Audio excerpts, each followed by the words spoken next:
ভাবুন তো, বিশ্বের সবচেয়ে সফল দুই ফুটবল দর্শনের লড়াই যদি একই মাঠে হয়, তাহলে কে জিতবে? একদিকে গতির বিস্ফোরণ, অন্যদিকে বল দখলের জাদু। হ্যাঁ, বলছিলাম ফ্রান্স বনাম স্পেনের কথা।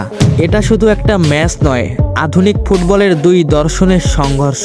ফ্রান্স ও স্পেন দুই দলই বিশ্বকাপ এবং ইউরোপীয় ফুটবলের অন্যতম শক্তিধর নাম।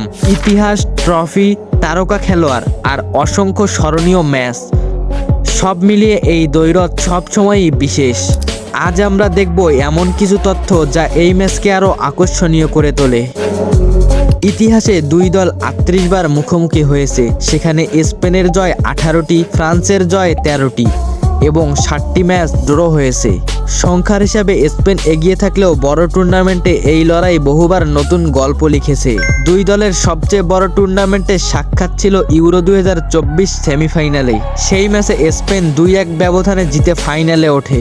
অন্যদিকে ২০০৬ বিশ্বকাপে নকআউট পর্বে ফ্রান্স স্পেনকে বিদায় করেছিল। তাই এই লড়াই শুধু বর্তমানের নয়, ইতিহাসেরও ধারাবাহিকতা। দুই দলের খেলার ধরন একেবারেই আলাদা। স্পেন বলের নিয়ন্ত্রণ, ছোট ছোট পাস আর ধৈর্যের ফুটবলে প্রতিপক্ষকে ক্লান্ত করে। অন্যদিকে ফ্রান্স দ্রুত ট্রানজিশন, গতি এবং আক্রমণাত্মক ফুটবলের সুযোগ তৈরি করে।